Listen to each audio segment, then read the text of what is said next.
Hello dear students and welcome to the channel and once again welcome to the playlist of signal system in which we are discussing about the mathematical operations which we are performing on the signal and systems. So up until now we have seen different operations which are performed on signals. So we have seen addition, multiplication, we have seen subtraction, we have seen integration, differentiation, right? We have seen all these mathematical operations, and we have learned how do we perform those operations on my particular signal. After that we have seen LTI systems, what is CT-LTI and DT-LTI systems. We have seen convolution, and we have derived the formula for convolution integral, which is the part of convolution which we used for CT-LTI system, continuous time LTI systems. And then we have seen the different properties of the convolution. We have seen different properties of CT-LTI system with regard of impulse response for convolution again. And then we switched towards the same thing but with DT-LTI system, so same convolution but for DT-LTI system. So we derived the formula, and then we also discussed the few things about it. So today what we are going to do, we are going to discuss about the properties of convolution summation, which holds very much resemblance with what you call it, with the properties of convolution integration which we saw, right? So again the properties are same, but the way of representation has been changed a little. We are still having commutative, associative and distributive properties, but the derivation and the formula overall has changed a very little. So uh, if you want to know the same thing for the CT-LTI system, this properties of convolution summation is for DT-LTI system, discrete time LTI. But if you want to know about the same for CT-LTI system, you can check out the video which we have made for that system. The link will be flashing on the top right hand side corner in the I button, so you can click on it and you can see it. Now coming to this topic, the properties of convolution summation. First property is the property, commutative property of convolution. So same ways the way we did for the CT-LTI system, what we will do, we will first know what is it. So it is a property that states the commutative operation of my system. And again in the previous lecture itself we derived the formula for linear convolution. So it can be given as y of n is equals to k summation of k equal to minus infinite to infinite x of k h of n minus k. You can see the formula here.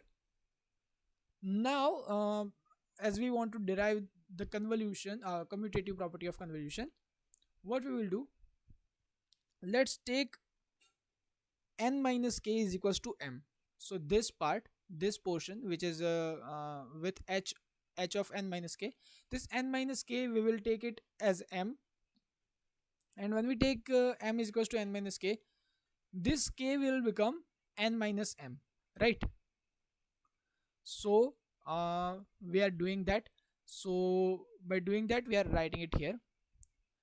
We will have x of k. What is k? K is equals to n minus m. Why? Because we took m is equals to n minus k. So make k subject here. We will get k is equals to n minus m, and n minus k will become h of m, right? Now coming to the limits. So the k's limit were minus infinite to infinite. So same ways here, the m's limit will become minus infinite to infinite, right? So now what will happen, as we've seen that m is a dummy index, and you can take any other character to replace it, right? So what we will do, because it is dummy character, we made it up, right? We took m is equals to n minus k, so instead of m you can take anything else. So what we will do, we will replace m by k. in this equation. And when we do that, what we will get, again instead of m we are simply writing k, so we are getting x of n minus k into h of k. And again for the limit as well, you will get k is equals to minus infinite to infinite, right? So this equation, after we replaced m with k, what is it? It's actually an alternate form of the convolution, which is given in this equation, right? So what did we do? If you remember, in the previous lecture itself, we discussed about the different operations which which are involved in the convolution, right? We saw folding, we saw shifting, so we are doing the same thing here. We are doing folding and shifting here too, right? And please notice that the impulse response, this h of k, right, h of n minus k or h of k, it is not changing, it is staying as it is, right? So what is happening here, it is simply the operation which allows you to write this change the order of the terms. So as you can see here, what is happening, y of n is equals to k is equals to minus infinite to infinite x of k h of n minus k, which means this is h of n minus k. If we take h of n minus k is equals to h of n, so it will be x of n convolve with h of n. And same ways you can write the reverse thing as well. So for y of n is equals to k is equals to minus infinite to infinite, if you are having x of n minus k into h of k, you can write h of n convolution with x of n, right? So it is pretty much basic how we do it, and that's what they have shown here. See, x of n into h of n is equals to h of n convolution with x of n. So that was your commutative property. Here as well you can see x of n and unit sample response.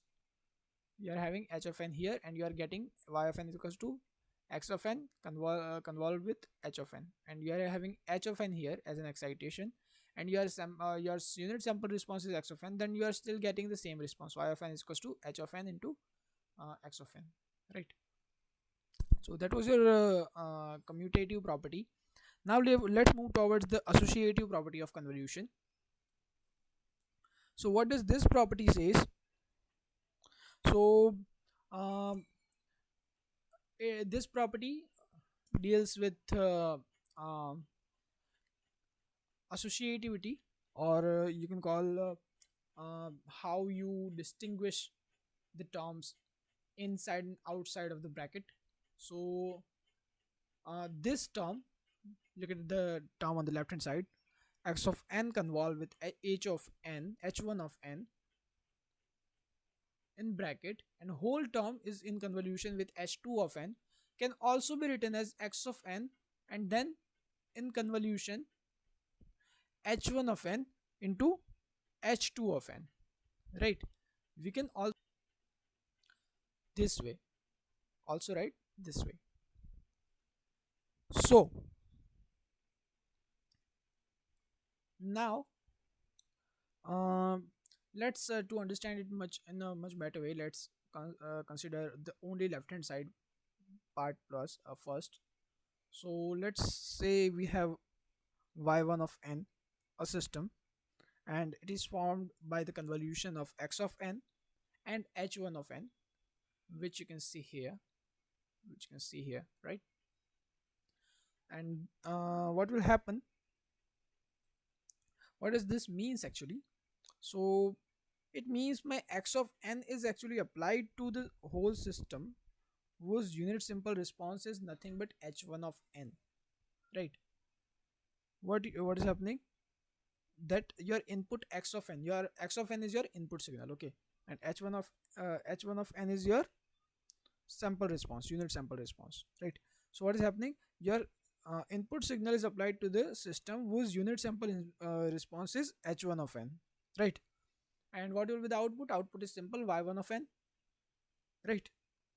So what is happening, this output is applied to another system, right, whose unit sample response is h2. You can understand it better by looking in this picture. See, This is my input signal, this is my unit sample response h1. You are getting output y1 of n. Then we are sending the this y1 of n into another system which is having unit sample response h2 of n, right? And the output of that, the output of convolution of y1 of n and h2 of n is y of n. So you can see that here, right? Y of n is equals to y1 of n convolved with h2 of n. So that will happen, right? And now as we have came towards this equation, we know what is the equation for y1 of n, right? It is nothing but x of n convolved with h1 of n. So we are writing simply x of n convolved with h1 of n, and whole term is in convolution with h2 of n, right? So this equation, the left hand side equation, uh, left hand side equation of this equation I'm saying, okay, this equation will be equivalent to the two connecting LTI systems, which you can see here, these two connecting LTI systems. And what do you call this connection? It is cascaded connection of your systems, right? So uh, it will be equal to this formula, this one on the right hand side of this equation. So what we have on the right hand side, come to the right hand side part, what will happen?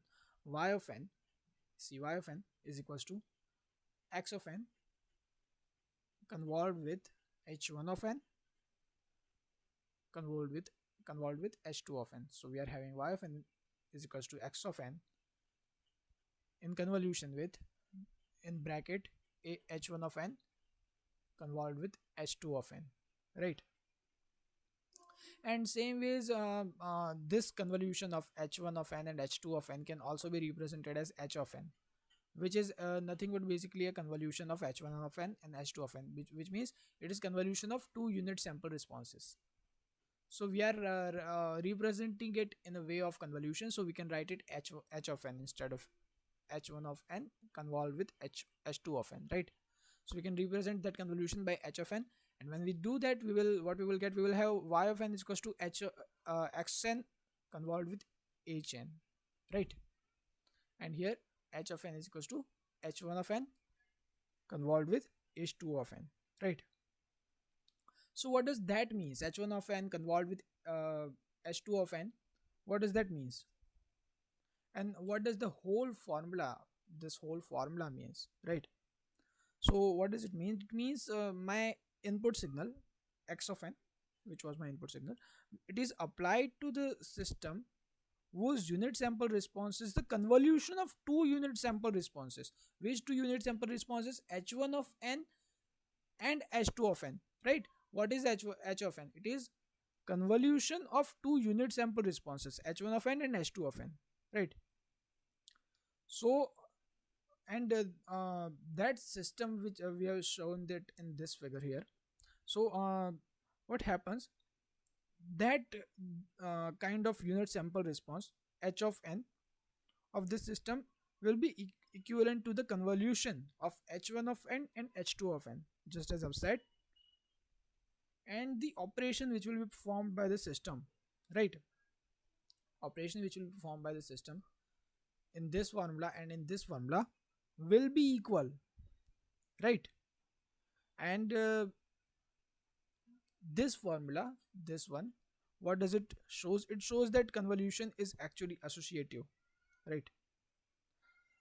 Now before we move to the distributive property, I want to give you a small exercise, like what will happen if we have n number of LTI systems and all of them are connected in cascaded manner, just like this two here. So when we connect them with the different unit sample responses like h1, h2, h3, right? So what will be the overall unit sample response? hn. We just had 2, so we took h1 of n convolved with h2 of n. If you have n number of unit sample responses, what will be the value of h of n in such case? If you know, please mention your answers in the comment section below. I will give a shout out to whoever gets the correct answer in the next video. So please go and do it. Then let's come to the third property, which is our distributive property. So it is also again holds very much resemblance with the distributive property which we derived back when we were discussing the convolution integral, right? It holds same thing, same property as this one, but as this is a discrete time response, what will happen, instead of t we will have n here, nothing new. So x of n convolved with h1 of n plus h2 of n is equals to x of n convolved with h1 of n plus x of n convolved with h2 of n. So if you first keep your two unit sample responses in bracket and then you do the convolution, will be same as you do the convolution of your input signal with your unit sample responses separately and then add them. Both things are similar, both things are actually equal, not only similar, both things are equal, right? So let's see how.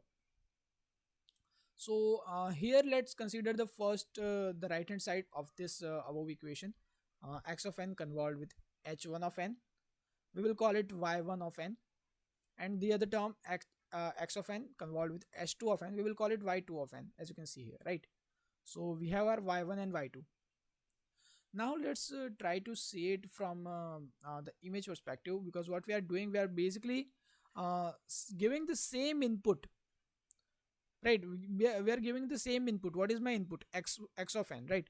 So we are giving same input to both of our unit sample responses, h1 of n and h2 of n, and whatever we output we are getting, y1 of n and y2 of n, which are our outputs, we are basically adding them together and we are getting the final output, which is nothing but y of n. See here, x of n, same input to both of the unit sample both unit sample responses, y1 of n and y2 of n. This is my the output of that. So this line is representation of y1 of n, and the second line, this line is representation of y2 of n. And then what we are doing, we are adding y1 and y2 together, and what we are getting y of n as an output, right? So that y of n, which is my output, as shown here, and we can represent it with the block diagram as well here, as you can see. So it's, I think, pretty much clear what happened here for you. Now coming to the parallel connection, because why there is a plus sign. Now you might have a question, why it is having a plus sign, because what we are doing, we are basically adding both of my outputs, right? See here, an associative property, when we had cascaded system and the output of the first system was input for the second system, we had convolution sign, we didn't had the addition sign, but we are adding both of the outputs here, so we are having summation sign or addition sign, right? Why? Because see, both of these systems, they are connected in parallel, and here we had the systems connected in series, right? So when you have parallel connection of two systems, what you will do, you will sum the outputs, right? So h of n will be equal to h1 of n and h2 of n. So basically you are also adding both of the unit sample responses, h1 of n and h2 of n, and the output of such system, what it will be. So the output of the system will be y of n is equals to x1 of n convolved with y1 or y of n will be equal to x of n, because we are feeding the same input to both of my systems, convolved with the first unit sample response plus the second unit sample response, which are h1 and h2 here, h1 of n plus h2 of n, right? So that will be the formula, y of n is equals to x of n, h1 of n plus h2 of n. So we started from here and we reached till here, right? We started from this right hand side and then we reached till the left hand side, right? And there, that states your distributive property, that both of the operations which are given on the left hand side, on the right hand side, are basically equal. There is no difference between them, and that's our distributive property, right? Now again, the same question which we have asked in associative property. If we have multiple here I've asked if we have multiple h1, h2, h3 connected in series. Now I'm asking what will happen if there are multiple uh, unit sample responses, like we are having h1 of n and h2 of n in parallel. What will happen if I add another one in parallel, another one in parallel, h3 of n in parallel, h4 of n in parallel, h5 of n in parallel? What will happen? So same way as we added h1 of n and h2 of n, we will add all of them together. See, h1 of n plus h2 of n plus h3 of n up to hl of n, if I'm having l number of systems, right? And it can be represented by this equation: summation j is equals to 1 to l h of l h j of n, right? And what is j here? So j's value varies from 1 to l based on number of unit sample responses you are having in parallel, right? So this was your properties of convolution summation. We saw three properties: commutative, distributive, associative. Now what we are going to see, we are going to see DT-LTI system properties from impulse responses, right? So those were the properties of convolution. Now we are going to see the DT-LTI system properties from impulse responses, and we saw this as well for the CT-LTI systems as well. And pretty much things will be similar here as well. There will be not much changes. We are having same properties. We are having stability and causality here too. So let's start with causality. What will happen? So if you remember, what was the definition of causality? How did we define it? So you can see the definition in the brackets I have made. The output of the causal system depends only upon the present and past inputs. Okay, so if the output of your system is depending on any of your future inputs, that means your system is a non-causal system. For a system to be a causal system, your output must depend on either past and slash or present inputs, right? And to give an example here as well, see, the output of the causal system at n is equals to 0 will depend on only upon the inputs x of n for n less or equal to n0, right? Which means your present and past inputs. And they've also tried to express the causality property in term of unit sample responses, h of n, for our LTI systems, which means they basically derived the causality for your discrete time LTI systems, right? So again, coming to what is the formula for convolution of DT-LTI system. So we have y of n is equals to k summation of k minus infinite to infinite h of k x of n minus k, right? Now we are talking about causality. We are talking about present and past inputs only. So for at n is equals to n0, what will happen? My output will be y of n0, right? And what will be the value of y of n0? Y of n0 will be equal to summation minus infinite to infinite h of k x of, what is the value of present input? Present input is n0, so n0 minus k, right? Now let's not do different things. Let's just rearrange the term, right? And how do we rearrange? We will simply take two different intervals. If you remember, when we were deriving the same for causality, we took two different integrals. Here we will take two different summations, right? So there too we divided it from minus infinity to 0 and then 0 to infinity. So here what we will do, we will again derive it we will again uh, differentiate it in two different parts, minus infinity to minus 1 and then 0 to 1. So we can represent it in this manner. Summation k is equals to 0 to infinite here. First 0 to infinite h of k x of n0 minus k, and then plus k to infinite here. Sorry, k is equals to minus infinite to minus 1 here, and h of k x of n0 minus k. So there's nothing new. We just break the whole equation in two different parts and we expressed it. Now if you want to expand this summation term, you can get this expression. You can get this expression y of n0 is equals to h0 x n0 plus h1 x of n0 minus 1 plus h2 x of n0 minus 2. Right, you get the drill. You get what we did here. Right, we are simply expanding the term, the summation term. First the left hand side term, then we will expand the term which is given on the right hand side. So what we will get this equation, y of n0 equation, right?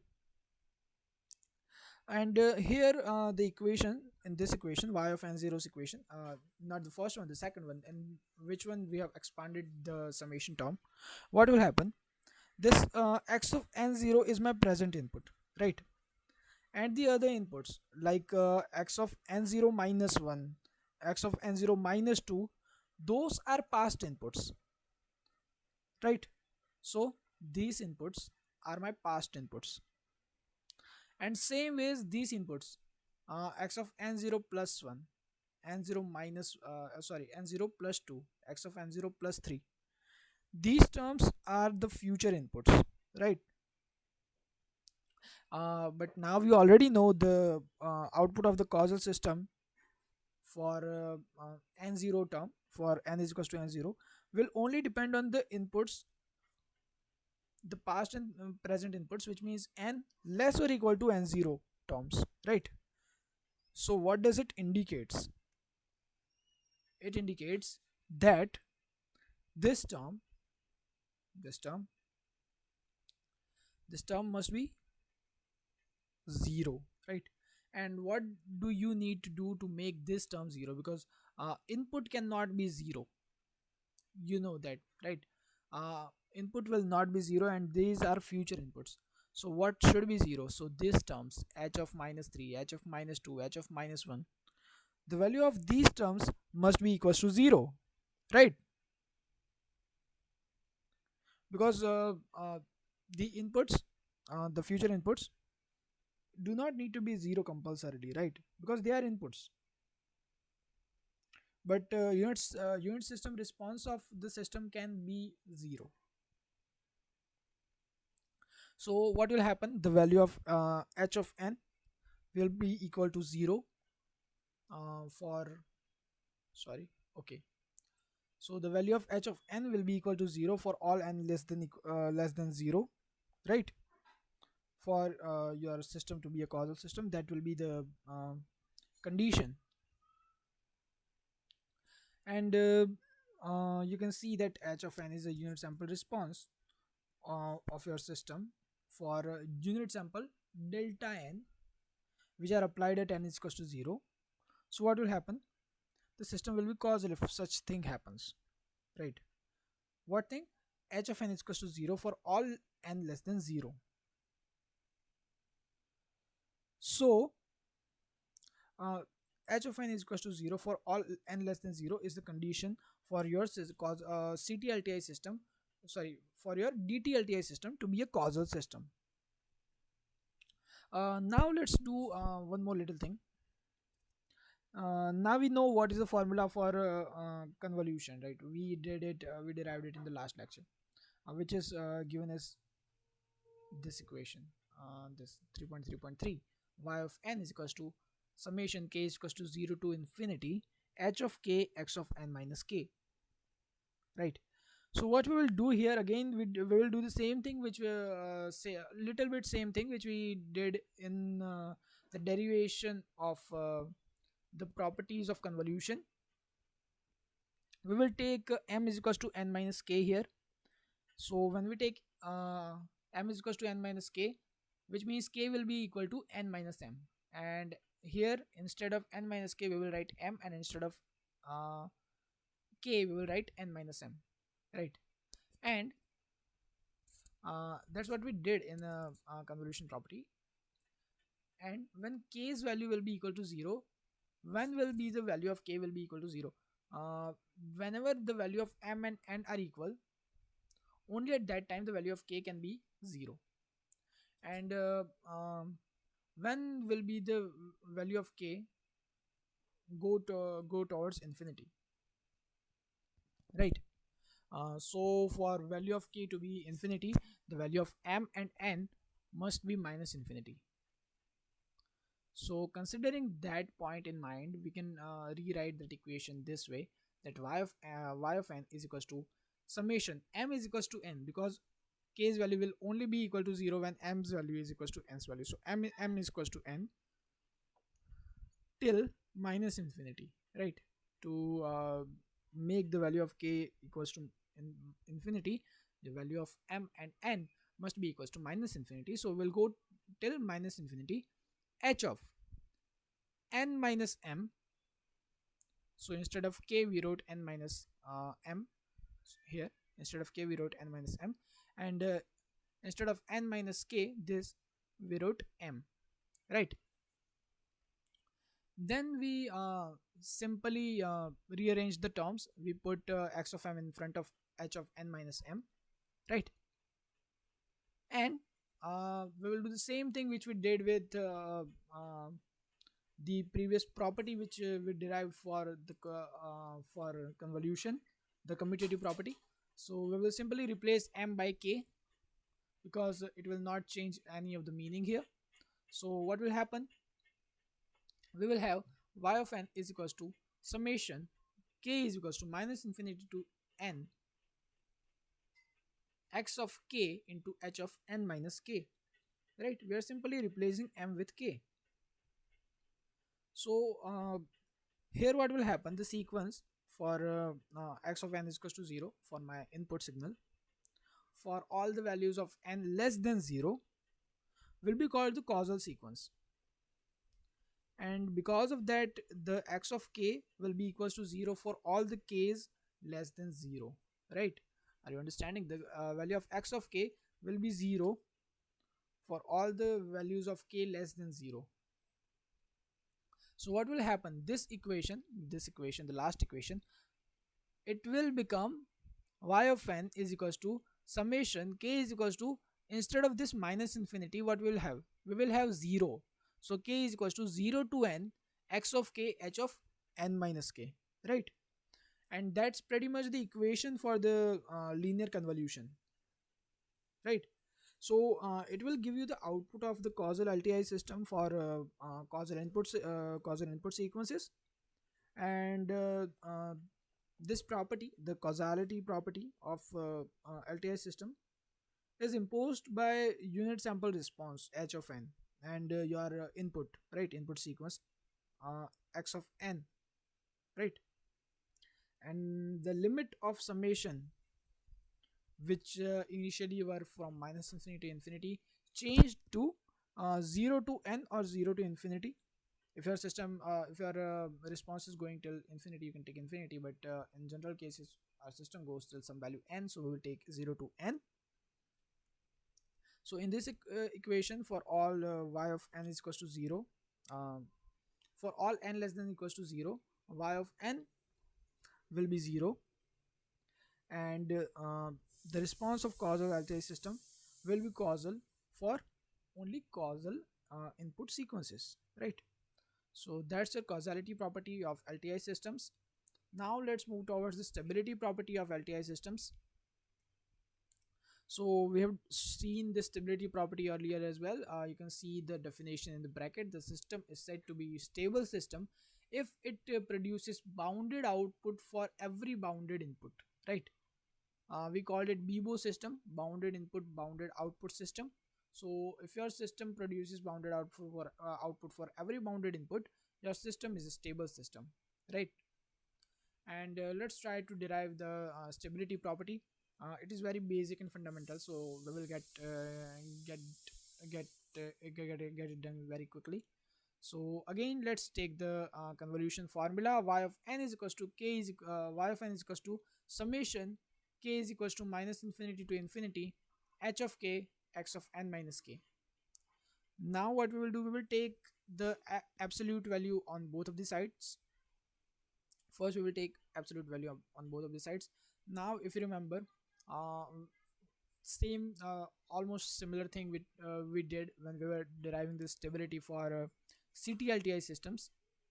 So same way is what we will do. We will again state the fact that whenever we take the absolute value of this total sum, that absolute value of total sum will always be less than or equal to the sum of the absolute value of individual terms, right? It will always be less than or equal to the sum of absolute values of individual terms. So instead of equal to, we will get less than or equal to, and we will divide this whole absolute integral into different absolute summations, not integral, summations. So we will have y of n less or equal to summation of k is equals to minus infinity to infinity h of k x of n minus k. So now if you remember the bounded input bounded output BBO systems, uh, in general as well, when we discussed the first chapter. By the way, if you want to check out the first chapter, we have made the whole playlist on how what is the system, what is the signal, and different properties of systems and different types of signals as well. So you can check it out as well. The link will be in the description. So um, what we're discussing, okay, if you remember the stability property, uh, we saw that if the input sequence is bounded, then there will be a finite number based on what you can write absolute value of your input sequence must be less or equal to that finite number mx less than infinity. So it means x of n less or equal to mx less than infinity. Now putting the condition for bounded input in this condition, in this formula, we will have this condition, in this formula we will have y of n less or equal to mx summation of k is equals to infinite minus infinite to infinite h of k, right? And this mx is a finite number, right?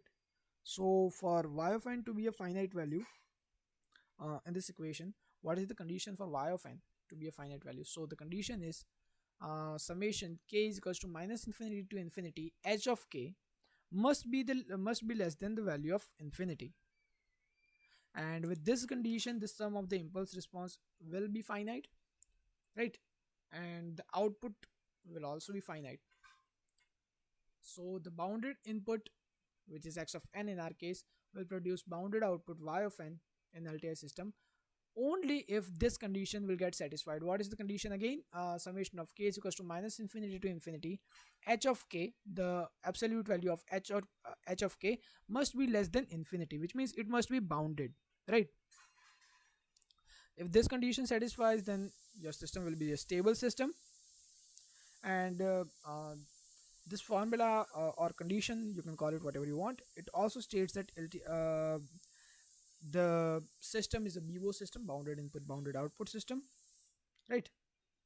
And it also, what does it says? It says the unit sample response h of k is also absolutely summable, right? It is, if it is not summable, then it will be infinity, right? So it must be absolutely summable. So these are the conditions for your DT-LTI system to be a stable system.